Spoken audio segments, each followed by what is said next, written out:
Hi guys, so here we are in our second video in this orientation, and here I'm gonna show you, I'm gonna give you a little tour of our Blackboard layout so that you know where things are, and I know that each faculty member lays things out slightly differently. So I just want to make sure that you can navigate ours. When you log into our course, you're going to always land on the announcements page, and I should say you're seeing this in my view. I can actually turn that off for a sec so you see it in your view for a little bit. There's some things that I need to show you that you don't have access to yet as I'm recording this. But this is the page you'll land on, right? You'll be able to see that you have announcements, and clearly one of these sent out twice, and I'm not sure why.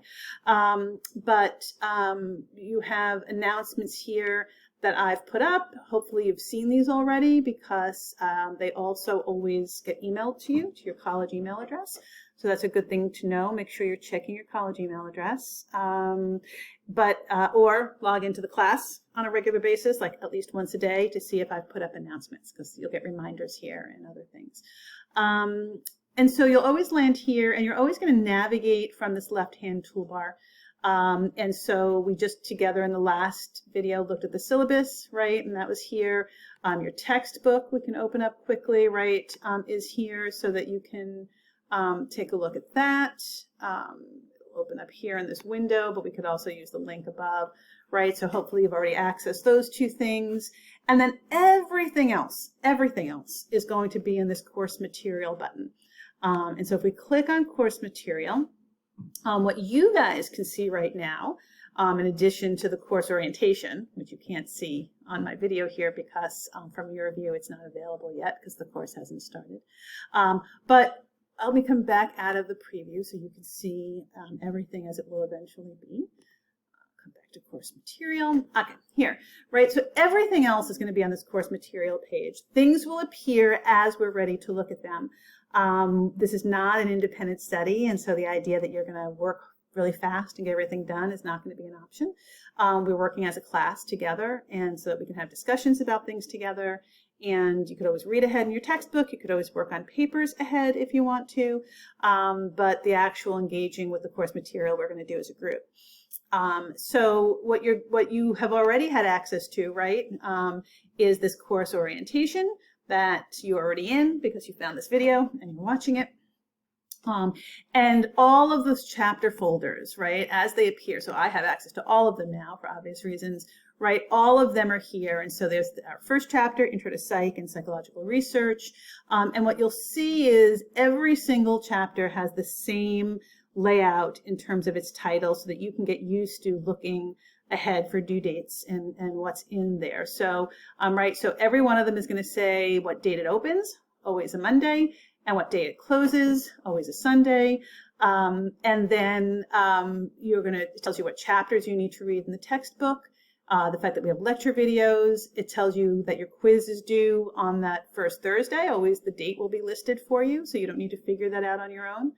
The discussion prompt and the muddiest point initial post, right? So the discussion prompt initial post is always going to be in response to something I ask you to talk about or think about or do. And then the muddiest point initial post is a question from you about that chapter's material, right? And so the due date for that. Muddiest Points replies due on Thursday, February 4th. Discussion prompt replies due on Sunday, February 7th, right? So all of it's laid out here. So you could either now by looking at your syllabus or at the beginning of each chapter, just make note of all the dates. But it's always going to be Monday or Thursday or Sunday. And so there's not going to be a lot of variety in that. Those are important things, kind of a rhythm to learn early on and get used to. And then in the chapters where there's extra credit, it'll say optional extra credit due February 7th. So let's open up this as an example. And you can see that once you open up each chapter folder, again, the layout is going to be consistent. And so that you'll very quickly get used to what things are going to look like. So you have at the beginning, right from the syllabus, the learning outcomes that correspond to what we're going to do. And so these actually are really nice descriptors. They're a little bit more fleshed out in some ways sometimes than your syllabus. But this is a really nice, there's also study guides study guides we'll look at in a moment. But this is a really nice, as you're in the chapter, to set, to keep checking. Can I describe observational research? Can I can I use numerical correlations to form conclusions? Can I determine reliability and validity? Can I create a representative sample? I can promise you, you're going to need to do all of these things, either on papers or on an exam. And so, checking yourself at those is a really nice way of seeing how you're doing. And then after those learning outcomes, every chapter has videos that I've created that are me explaining concepts. And so these will be different explanations or same content, but different approaches to explanation, different examples than you have in your textbook. So these kind of enrich your learning in a way that goes beyond just what you can figure out on your own with a textbook. So in this case, right, there's 4 or 5 videos. I try to keep these under 15 minutes, and so you can see these are nicely all under 15 minutes. So I did well here. So I do try to keep them under 15 minutes and try to keep them kind of with a body, small body of knowledge.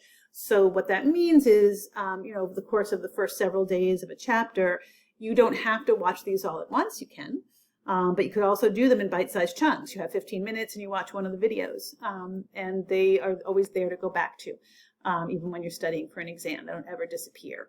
And then I also provide for you the static lecture slides. So in the background of these videos, as you can see, even with the thumbnails, there's PowerPoint slides that I'm talking about. You also can download for yourself just the PowerPoint slides. So if that's useful for you in terms of studying or note-taking, then go ahead and do that.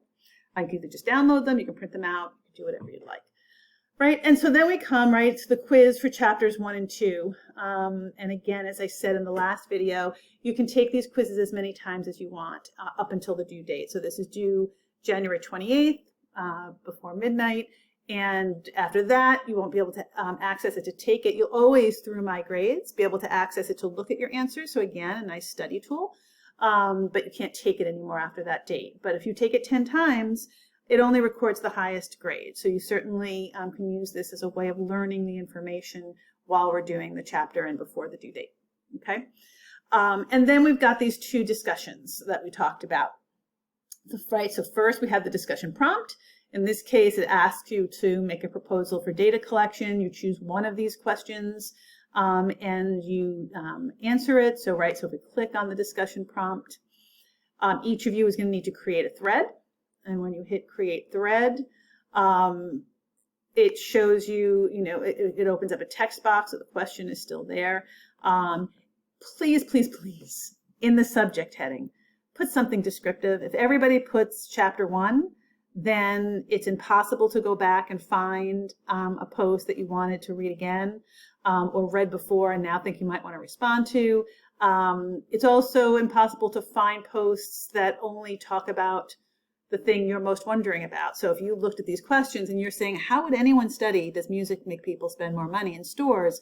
And you want to see what other people talked about with that, or you want to see variations on the question you picked and what other people said, you won't be able to find it if everybody just said chapter 1. So something descriptive, right? In this case, it could be the question you chose, but something descriptive there. And then you'll use this text box to type whatever you want. And you're going to type directly into the text box. Sometimes people want to just attach a document that they typed elsewhere. That is a lot of work to ask other people to do, to keep opening attachments. So we're going to type right in the text box here. Okay, so let's back up here. Time. All right. And then the research methods, muddiest points, is the same thing. So post whatever questions you have about what is least clear, right? I explained that earlier. And in both of these, remember, you have to do your initial post, and then you need to answer classmates' posts. There are rubrics for both of these. You can find the rubrics through My Grades if you want. But mostly you're being graded based on the kind of reflection and depth that you bring to your discussion, to your initial post, and to your answers to classmates. All right, and you do need to meet due dates. You can't get credit for work that is after a due date. So that is kind of the required stuff you're going to see in every single chapter folder. And then in some of those folders, you'll have this optional extra credit assignment. So here's another opportunity to get very direct feedback from me on how well you understand research methods. This has a different set of questions and asks you how you would set up an experiment to study those, and you can earn up to 10 additional points. So essentially just banking points towards 1,000. And I do have students who finish every semester with above 1,000 points because they've done really well and done all the extra credit. But it's nice to bank the points. Every semester I also have students who in the last week say, is there any extra credit I can do? And at that point I tell them that you needed to do all the extra credit by the dates in which it was due. So if you have any concerns about your grade, bank some extra credit early. Don't wait until the end to wish you had. All right. And then at the end of every single folder, you're also going to have this link to the practical questions. And that's a separate discussion forum. It's not required. It really is just, kind of a place to ask about the mechanics or the business of the course. So anything about the content, like research methods in this case, you're going to post in the muddiest points research methods question. I don't understand exactly why we need a control group. Muddiest point, great muddiest point. But if your question instead is, I don't remember how many times we can take the quizzes, that's a practical question, right? That's a mechanics question. And you might get an answer from a classmate before I get to it, or you might first get an answer from me. Once I see it, if somebody else has answered it, I'll confirm that they gave you the correct information. But you should feel free, if you see somebody has posted there, to jump in if you know the answer and tell them what the answer is. But that'll always be accessible to you. So it's a great place to ask those kinds of questions. Okay, so we come back to course material.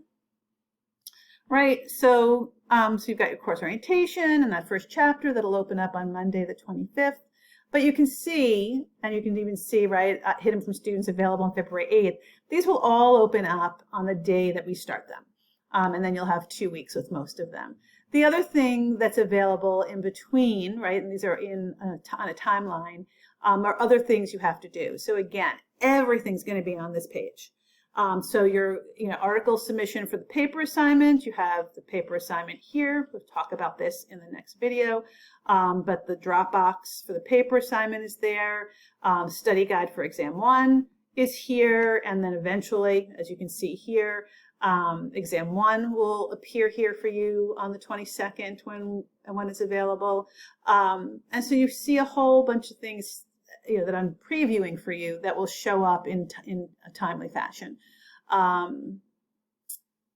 right, so what else? I'm just seeing if there's anything else to tell you here. I think everything else is pretty much as you would expect, and we'll talk about the papers in the next video. So hopefully that gives you an overview. You will have access to my grades, so you can see some of these that are hidden from you. My grades will be available on the first day of class. The discussion tab there, I'm going to leave hidden at least for a while. And the reason is this. I want you to get used to accessing everything through the chapter folders, because that is the best way for you to not miss anything. The minute you start going straight into the discussions, it is much more likely that you're going to miss something that I wanted you to do in one of the chapter folders. So I'm just going to try to keep you there, and at least until you develop some good habits. Okay? Obviously you'll have the opportunity to ask me questions in those practical question tab as they come up, but I will see you in the next video thinking about your paper assignments for the class.